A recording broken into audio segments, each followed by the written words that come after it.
सिर्फ और सिर्फ खुन्नस निकालने के लिए किसी के पीछे सिंह लगता है तो उसको निशाने पर लेने के लिए आप ST/SC एक्ट को टूल बनाए और निर्दोषों को जेल में डलवाए। बाहर निकला तो मैंने संविधान को सलाम किया कि ऐसा संविधान भगवान किसी दुश्मन देश में भी न दे जहां पर बेकसूर आदमी को जेल डाला जाता है। मैं पेशे से पत्रकार हूं, इसलिए मंच पे बोलना मेरे काम में थोड़ा सूट नहीं होता, लेकिन मुद्दा चूंकि कहीं न कहीं मुझसे भी जुड़ा हुआ है ये ST/SC एक्ट, इसलिए आज मैं अपने आप को रोक नहीं पाया। बंधुओं, एक बात बताइए कि आपके आसपास, मैं भी गांव में रहता हूं, आपके आसपास भी दलित रहते थे, आपके स्कूल में पढ़ते थे। मैंने तो मेरे जन्म 87 में मैंने कभी किसी के साथ न तो भेदभाव होते देखा, न भेदभाव कहीं होता है जितना ये बताते हैं। बावजूद इसके कुछ लोग सिर्फ इस एक्ट के आड़ में प्रताड़ित करने और तथाकथित रूप से ये कहने की आजादी से पहले हमारे पे खूब अत्याचार हुआ तो अब शायद वो इसका बदला ले रहे हैं।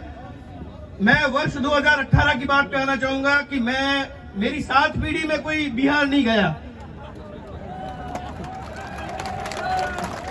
मेरी 7 पीढ़ी में कोई बिहार नहीं गया और इस ST/SC एक्ट ने मुझे वहां पर 6,500-7 हजार सेंट्रल जेल बेहूर के कैदियों के बीच में रखा और जब मैं वहां से बाहर निकला तो मैंने संविधान को सलाम किया कि ऐसा संविधान भगवान किसी दुश्मन देश में भी न दे जहां पर बेकसूर आदमी को जेल डाला जाता है। सारे राजनेता वोट बैंक के लिए बिल्ली की तरह अपनी आंखें मूंद सकते हैं, लेकिन ये बात वो ना भूले कि अगर इसी तरीके से मिसाल बनती गई ST/SC एक्ट के तहत जो प्रताड़ना, तो आप भी कभी बचेंगे नहीं। ये लिख के ले लीजिए।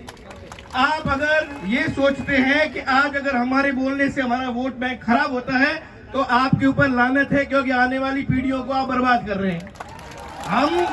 हमारी पीढ़ियां आपको कोसेगी कि आप जब बोलने वाले ओहदे पर थे तब आप खामोश रहे और इस खामोशी की वजह से आने वाली पीढ़ियां दब दब के रहने को मजबूर है।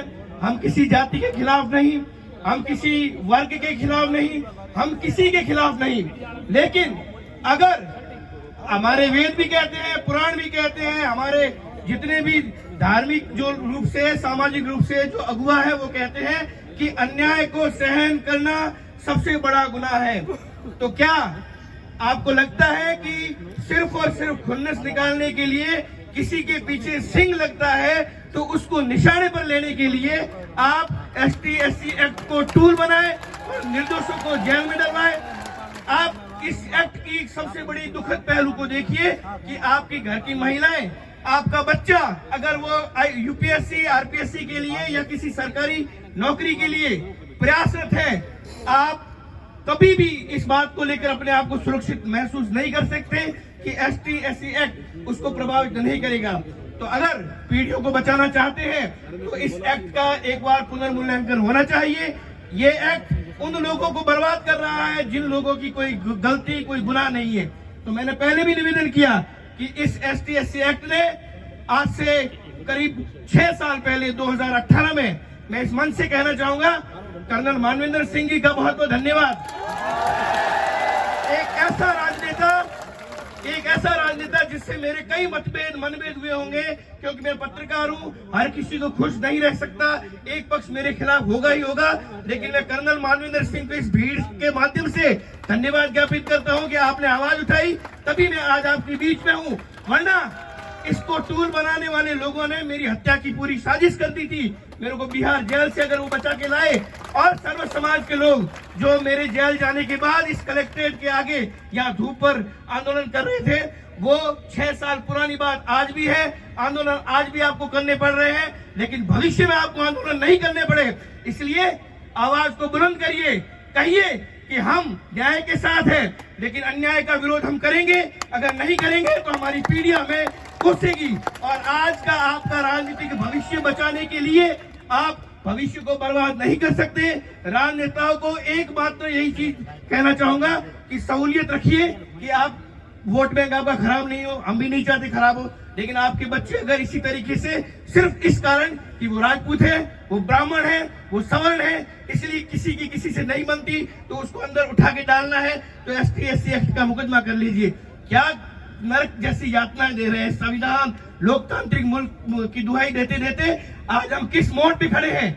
1947 के बाद हमने ये उम्मीद की थी एक लोकतांत्रिक मुल्क ऐसा तैयार होगा जिसमें समरसता का भाव होगा, लेकिन आपने आधुनिक सामंत तो भले किसी को कह रहे हो, लेकिन आपने आज आधुनिक सामंत किनको बनाया है आप खुद देख लीजिए। अपने आप आपका आकलन करने के बाद आप सोच लेंगे कि हम कहां पर खड़े हैं। आपसे निवेदन है कि इस आषाढ़ी प्रकरण के अंदर मैं भी लगातार मोर्चे की कवरेज करता रहा हूं।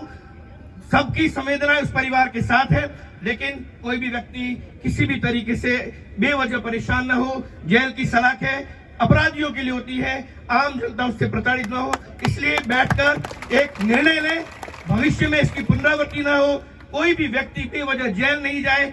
अगर कोई गलती करता है तो वो कानून अपने हिसाब से उसको सजा दे, लेकिन भीड़ तंत्र के रूप में आप कहीं पर भी अपनी अदालत खोल दो और वहां पर कह दो कि इसको एपीओ कर दो, इसको जेल में डाल दो, तो ये लोकतांत्रिक मूल्य में अन्याय है और अन्याय है।